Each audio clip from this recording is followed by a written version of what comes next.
नमस्कार बच्चों, मैं अनुराग उपाध्याय आप लोगों से आज सीबीएसई बोर्ड के रिजल्ट आने के बाद कुछ चीज़ें डिस्कशन करने जा रहा हूँ। हर एक बच्चा चाहता है कि मेरा रिजल्ट जो है 95 प्लस आ जाए। हर एक बच्चा चाहता है कि मेरा रिजल्ट 90 प्लस आ जाए। कोई चाहता है कि मेरा रिजल्ट 100% आ जाए।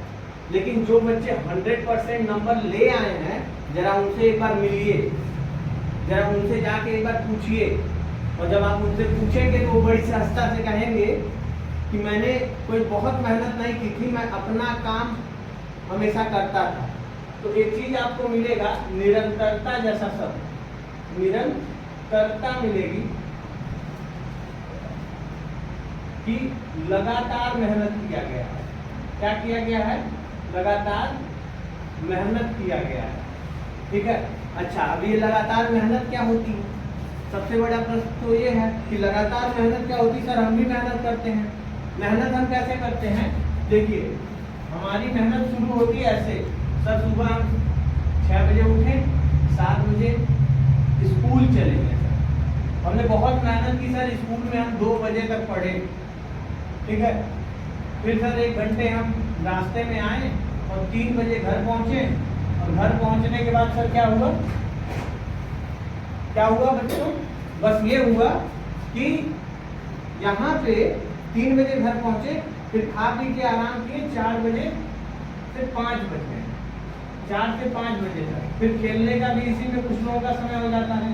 4-5 बजे तक खेले और फिर सर बहुत कठिन परिश्रम कर रहे हैं, एकदम मेहनत कर रहे हैं। स्कूल से 6-7 होमवर्क खूब ज्यादा लिखने के लिए मिला है। पीडीएफ आया हुआ है सर, लंबा लंबा स्कूल से मैम भेजी है, सर भेजे हैं। 8-8 पेज का पीडीएफ है, उसको कॉपी में छापना है, नोट करना है सर, नोट। क्यों? क्योंकि हमने तो कभी बचपन से लिखना सीखा ही नहीं। हमें तो लिखने आता नहीं है इंग्लिश, हमने तो कभी पढ़ा ही नहीं बायोलॉजी, हमने तो कभी मैथ लगाया ही नहीं। लेकिन हम क्या करते हैं? छापते हैं बैठ के। क्या? उस मोबाइल में से पीडीएफ में लिखा हुआ ज्ञान। अरे पीडीएफ में लिखा हुआ ज्ञान किताब में भी पढ़ा है। पीडीएफ में लिखा हुआ ज्ञान हमारे दूसरे और जो बुक्स हैं उसके अंदर भी रखे हुए हैं। स्कूल ही में स्कूल का नोट्स बनाइए। आपको जो यहाँ पे आप बताते हैं कि सर मेरा हार्ड वर्क देखिए, मैं 6 बजे से बैठ के रात में 12 बजे तक पीडीएफ से लिख रहा था, या मैंने बड़ा ज्यादा ये 6-7 होमवर्क जो मिला था इसको मैंने खूब पूरा किया। ये आपका हार्ड वर्क है, कठिन परिश्रम जिसको कहा जाता है। अब टाइम इज हार्ड वर्क से ना बेटा ऊपर उठ गया है, हार्ड वर्क से ऊपर का टाइम आ गया। हार्ड वर्क के साथ साथ आपको स्मार्ट बनना पड़ेगा, और जब आप स्मार्ट बनेंगे तब यहाँ पहुंचेंगे। एक छोटी सी बात है, ध्यान से सुनिए आप लोग। एक छोटी सी बात है, सबसे इंपॉर्टेंट ये है कि एग्जाम क्या है। एग्जाम को हिंदी में कहते हैं परीक्षा। परीक्षा कहा जाता है, यानी कि पर मतलब होता है यहाँ पर दूसरे का, दूसरे की इच्छा से। ठीक है, दूसरे की इच्छा से क्या होता है हमारा? परीक्षा। तो जब आपकी इच्छा से होता तब तो आप लिख पाते इस हार्ड वर्क के हिसाब से। जब आपके हिसाब से होता तब आप लिख पाते कि ये हार्ड वर्क है और परीक्षा में हमको लिखना है। तो जब दूसरे की इच्छा से होगा ना, तो क्या होगा बच्चों? दूसरे की इच्छा आपकी इच्छा से हमेशा अलग होगी। आप जो चाहते हैं, जो आप सोचते हैं, जो आप करना चाहते हैं, आपको जितना इजी लगता है उतना इजी नहीं है ये 95, 90 और 100% अचीव करना। इसके लिए रातों को जगना पड़ता है और दिन को लोहा बन के तपना पड़ता है।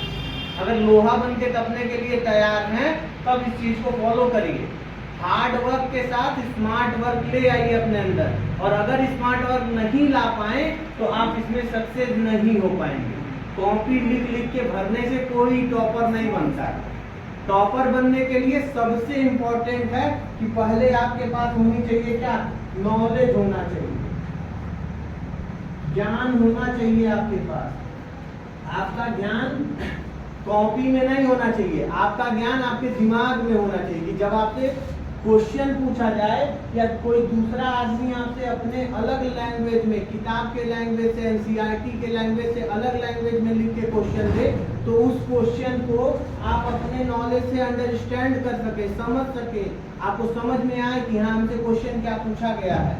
एक्चुअल में आंसर राइटिंग ट्रेनिंग की प्रैक्टिस होनी चाहिए।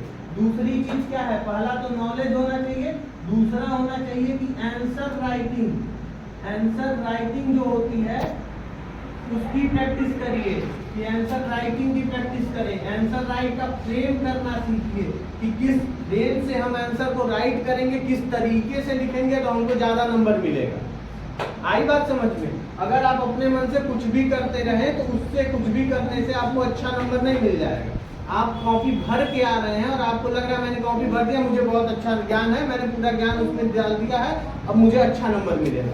तो अच्छा नंबर ऐसे नहीं मिलता है, अच्छा नंबर कमाना पड़ता है। उसके लिए एक पूरा टाइम टेबल बनाना पड़ता है, एक स्ट्रेटेजी बनानी पड़ती है और उस स्ट्रेटेजी को फॉलो करना पड़ेगा, मेहनत से पढ़ना पड़ेगा। 60-70%, 40% वालों का जमाना गया और आपको लगता है कि खाली आप पास होने के लिए पढ़ रहे हैं तो मच बेटर है, तब तो आप आराम से जिए।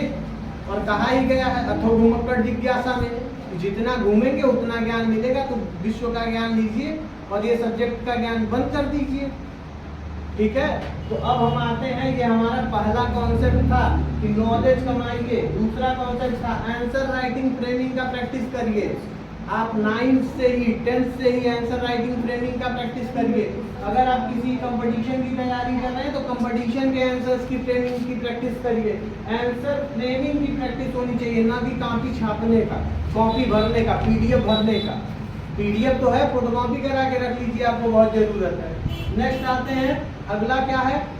Time management. टाइम मैनेजमेंट कैसे करेंगे, टाइम को कैसे मैनेज करेंगे, इसके बारे में आपको क्लियर होना चाहिए। यहाँ अगर हमारा 3 घंटे का पेपर है या 2 घंटे का पेपर है, 2.5 घंटे का पेपर है, तो इस 2-2.5 घंटे में 3 घंटे में हम कैसे सारे क्वेश्चन को लिख दें। कुछ क्वेश्चन का मार्क्स ज्यादा है, कुछ क्वेश्चन का मार्क्स कम है। जिनका मार्क्स कम है उनके ऊपर कम टाइम देना है, जिनका मार्क्स ज्यादा है उन पे ज्यादा टाइम देना है। जिनका मार्क्स कम है जितनी वर्ड्स में पूछा गया उतने वर्ड्स में लिखिए। बच्चे 200 वर्ड के क्वेश्चन को 300 वर्ड, 400 वर्ड, 500 वर्ड में लिख रहे हैं, क्या सेंस है इसका? कोई सेंस है?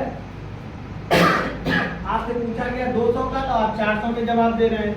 तो आप इस प्रॉपर, ये जो आप हार्ड वर्क कर रहे हैं, इस हार्ड वर्क को चेंज करिए hard work plus smart work में। हम अपने अगले वीडियो में बताएंगे कि किस तरह से आप स्मार्ट वर्क करेंगे। Thank you.